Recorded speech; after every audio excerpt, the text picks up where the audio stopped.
بسم اللہ الرحمن الرحیم 18 ذی الحجہ کو کہا جاتا ہے کہ عید غدیر خم ہے، تو اس کا پس منظر مسلمانوں کو معلوم ہونا چاہیے۔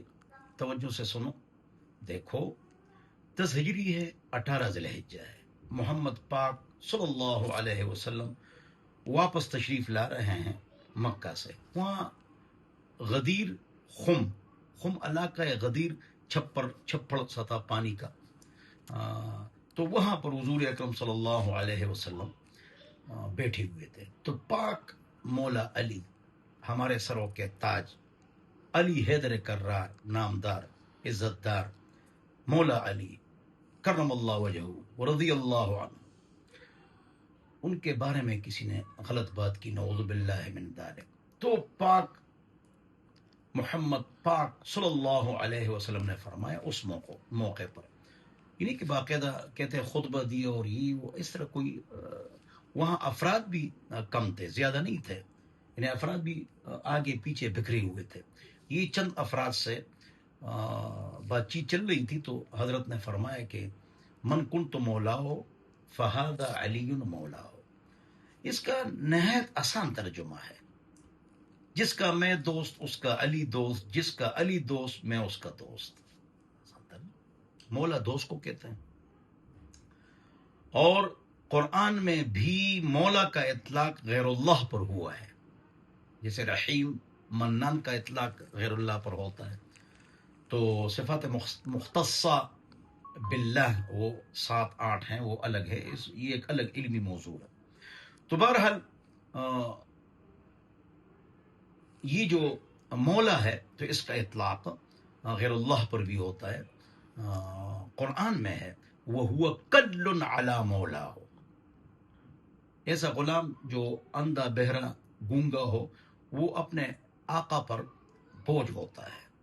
ہاں، تو اسی طرح مولا آقا کو بھی کہا۔ اسی طرح فَإِنَّ اللَّهُ وَجِبْرِيلُ فَإِنَّ اللَّهُ هُوَ مَوْلَاهُ وَجِبْرِيلُ وَصَالِحُ الْمُؤْمِنِينَ۔ دیکھو، تو اللہ کو بھی مولا کہا گیا، جبریل کو بھی مولا کہا گیا، اور صالح المؤمنین کو بھی اور مسلمین کو بھی مولا کہا گیا، یعنی دوست۔ تو مومن پر بھی اطلاق ہوا مولا کا، اللہ پر، رسول پر، اور حضور اکرم صلی اللہ علیہ وسلم نے سلمان فارسی رضی اللہ عنہ کو بھی کہا نا، انت مولانا۔ تو اس کا مطلب یہ ہے کہ حضور اکرم صلی اللہ علیہ وسلم کے بعد حضرت سلمان فارسی رضی اللہ عنہ کا نمبر ہے، خلیفہ بلا فصل وہ ہے، حضور نے اس کو کہا انت مولانا۔ اور مولا کا اطلاق غیر اللہ پر ہوتا ہے، تو مولا، مولانا، مولوی اسماعیل ہم کہہ سکتے ہیں۔ بعض لوگ پوچھتے ہیں علی کو مولا کہہ سکتے ہیں؟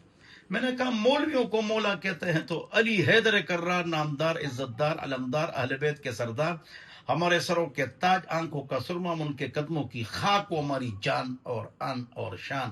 فبأي آلاء ربكما تكذبان، ان کو ہم مولا کیوں نہیں کہہ سکتے، اور کہیں گے انشاءاللہ۔ بہرحال تو اس سے بعض حضرات نے یہ نکالا ہے کہ اس سے مراد یہ کہ حضور کے بعد علی کا نمبر ہے، خلیفہ بلا فصل ہے۔ تو اس کا جواب یہ ہے، بعض ذرا غور سے سنو، توجہ سے سنو، کہ یہ اس کا مطلب ہرگز نہیں ہے، بالکل اس کا یہ مطلب نہیں ہے، کوئی اس کے لیے دلیل ریفرنس نہیں ہے۔ انت مولانا کس کو کہا؟ سلمان فارسی کو کہا، مسلم شریف، یا اسی طرح وہ کل علی مولا ہو، فإن اللہ هو مولا وجبریل وصالح المؤمنین، یہ کیا ہے؟ پھر یہ سارے خلیفہ بلا فصل ہے؟ ایسی بات نہیں ہے۔ بات اصل میں یہ ہے کہ 18 ذی الحجہ کو پاک مولا عثمان رضی اللہ عنہ کی شہادت بھی ہے۔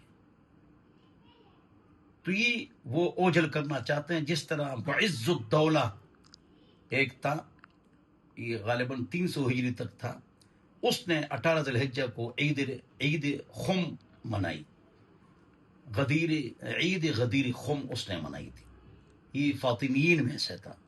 18 ذی الحجہ کو حضور اکرم صلی اللہ علیہ وسلم کے زمانے کے 300 سال بعد تو 220 ہجری تک تو اسلاف کا زمانہ ختم ہو جاتا ہے.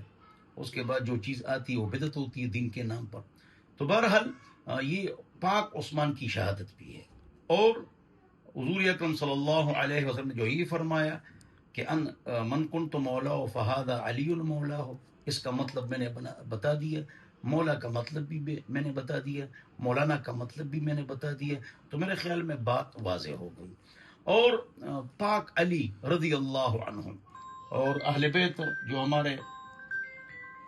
جو ہمارے بزرگ ہیں، ہمارے سروں کے تاج آنکھوں کا سرما، ان کے قدموں کی خاک ہے، وہ ہماری جان اور آن ہے اہل بیت.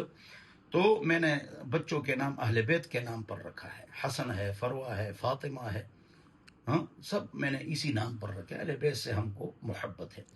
تو صحابہ اور اہل بیت کی آپس میں بڑی محبت تھی.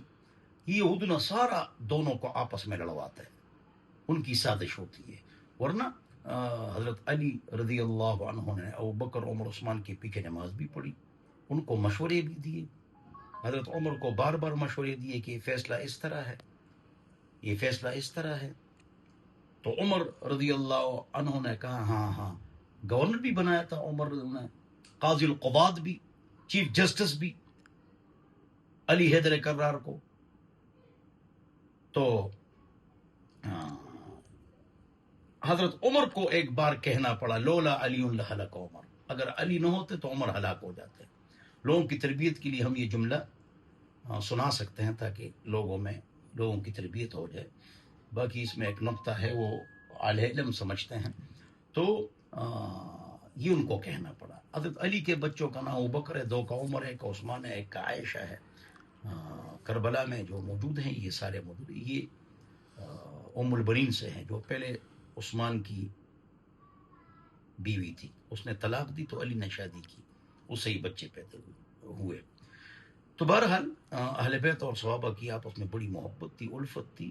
اور یہ ہوا وہ ہوا فلانا ہوا، ہاں تو یہ بات کی باتیں ہیں تاکہ مسلمانوں میں توڑ پیدا کیا جائے. اللہ تعالیٰ مسلمانوں میں جوڑ پیدا فرمائے، اور اہل بیت اور صحابہ سے اللہ تعالیٰ ہم سب کو محبت نصیب فرمائے.